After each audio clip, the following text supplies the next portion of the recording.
Oke Kak Dela, ya, Abang bisa dijelasin mungkin hari ini sudah selesai buka bersama bareng karyawan seperti apa nih?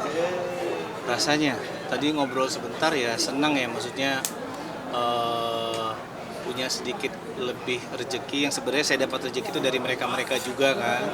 Kalau nggak ada mereka nggak ada rezeki saya kan, kasar kayak gitu. Saya siapin waktu sebenarnya kan, harusnya kemarin-kemarin tuh cuma karena sakit kan, baru ngerasa agak sehat sekarang. Saya coba kumpulin yang bisa aja. Alhamdulillah ada 30 orang yang bisa. Kita buka bersama, paling nggak ngebagi sedikit makanan yang bisa kita makan sama-sama.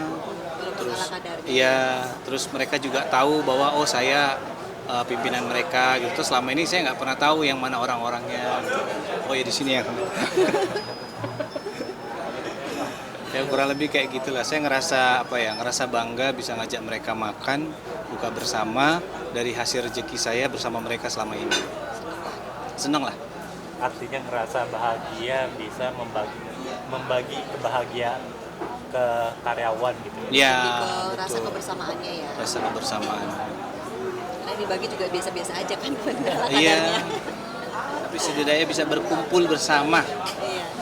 Jadi mereka mungkin bisa punya, mungkin mereka agak sedikit bangga lah. Oh pimpinan gua agak ngajak gua makan nih, gitu aja sih sebetulnya. Ibu gimana bu?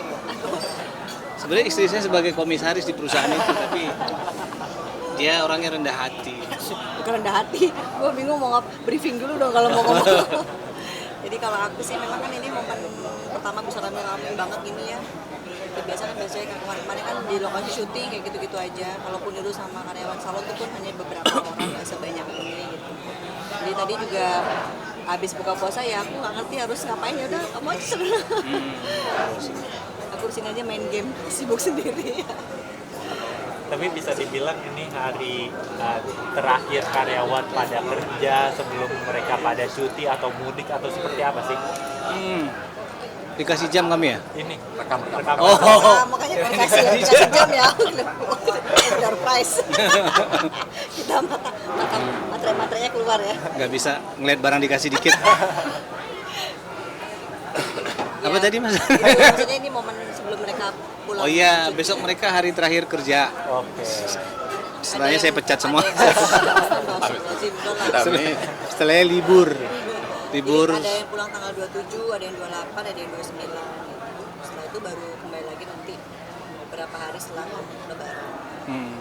Gimana persiapan kalian berdua ditinggal karyawan dan ART, gimana persiapan?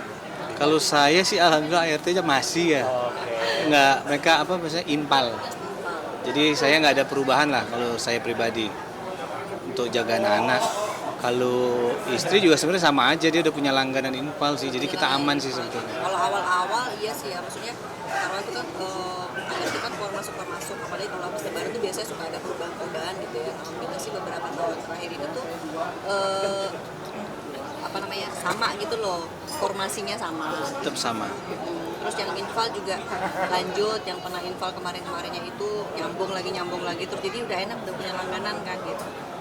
Karena yang paling repot itu kan kalau ada infal ataupun orang baru kan kita harus adaptasi lagi, ngajarin lagi.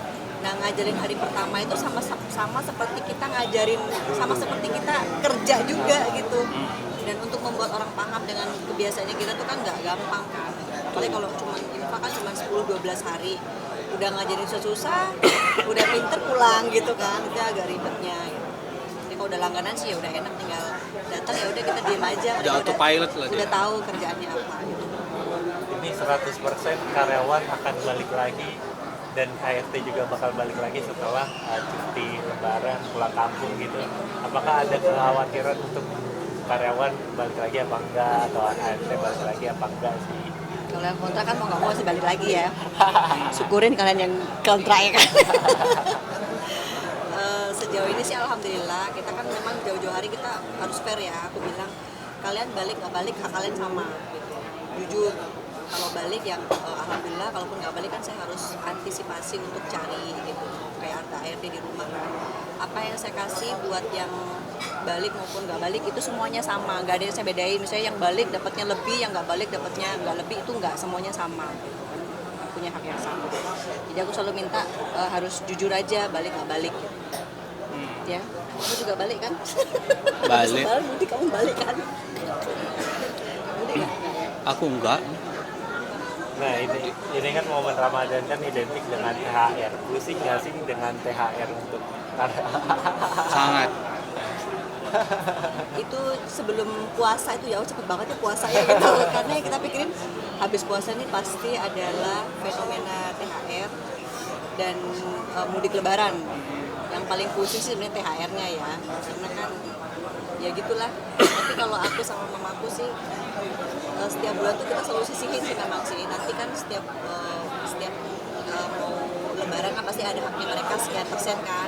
Itu kita udah sisihin dari mulai bulan pertama mereka kerja. memaknai Ramadan tahun ini seperti apa dari kalian berdua pribadi? Kita ujian Iya. di bulan Ramadan. Berat banget. Bukan ujian nahan haus dan lapar, tapi lebih ke ujian apa ya? Menahan Masalah-masalah yang datang yang bukan saya perbuat gitu. Kayak contoh misalkan saya tahu judi itu salah, misalkan terus narkoba itu salah, tapi saya pakai kan itu baru cobaan yang nggak pantas bagi saya katakan itu cobaan. Tapi kan banyak hal-hal yang datang sesuatu yang memang nggak saya lakukan tiba-tiba ada aja. Cuma ya begitulah memang apa ya cobaannya bulan puasa kan, sabarnya kita ditambah lagi kan. bulan puasa ini memang berat ya. Istilah kata kita ini Istilah kata. istilah kata. Kalau kata di Jakarta Timur ya istilah kata ya. Istilah katanya kita ini kecolongan tapi kita dituduh maling gitu. Jadi berat banget sih, kita harus menanggung malu dari perbuatan yang sebenarnya kita nggak lakukan. Tapi ya kita berserah sama Allah aja ya. Berserah. Berserah diri sama Allah. Semoga dengan ujian ini kita semakin dinaikkan derajatnya kita. Amin. Aku tuh kita pamrihnya ke Allah aja sih sebenarnya. Wajib itu, Iya. wajib Karena pamrih sama Allah pamrih itu. sama manusia juga mereka lebih pamrih lagi ke kita. Jadi mendingan sama Allah aja. Tapi mensyukuri dengan cobaan yang Allah uji nggak sih? Atau seperti apa?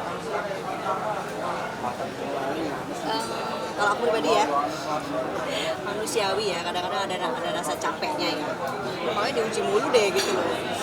Kenapa ya gitu, gue udah diem tapi kok diutik terus gitu. Ya ada capeknya, tapi banyak pihak-pihak yang mensupport kan. Allah kan tidak memberikan ujian melebihi batas kemampuan kita. Berarti aku tergolong orang-orang yang hebat diuji mulu. Tidak mampu. Padahal sebenarnya nangis sedih gitu. Saya mah cuek mas sama masalah, dari lahir udah punya masalah sih.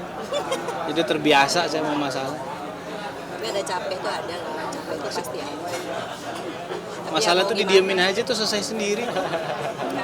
Diselesain atau nggak diselesain, didiemin atau nggak dia selesai dengan sendirinya. Karena waktu nanti pasti akan ngasih jawaban sih, solusinya seperti apa. Karena biasanya kalau kita bisa dapat apa tang itu kan jatuhnya pasti emosi tuh. Biasanya kalau kita emosi tuh pasti kesannya jadi berusaha gerusu, terus penyelesaiannya jadi pasti nggak akan impactnya nggak akan baik total buat kita gitu, buat aku gitu. Jadi dia sih kalau apa namanya kan karena udah terlalu capek, kadang-kadang temperamen tuh muncul gitu ya. Dia yang ini udah sih dia itu biasain aja sih gitu. Cuma karena namanya perempuan ya, ada masa-masa hormon kita temperamen kan, pengennya meledak-ledak gitu. Dia yang coba untuk ngerubutin aku ya, udah diem lu di rumah gak usah kemana-mana, kalau keluar rumah lu mulutnya tajam. Gitu. Berarti Kak Dela yang memikirkan banget persoalan ya, dan suami yang mensupport aja atau seperti apa?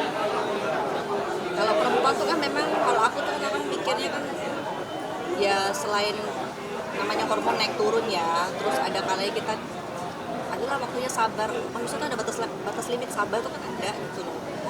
Ada kalanya sabar gue udah habis nih, udah capek nih kayaknya kalau gue diem gue makin injek nih gitu. Tapi memang ya itulah fungsinya pasangan ya, pada saat kita ngerasa capek adalah yang mijitin hati kita gitu, nggak cuma fisik dipijitin, hatinya kita juga mesti diademin, dipijitin biar kita lebih rileks dalam menghadapi itu.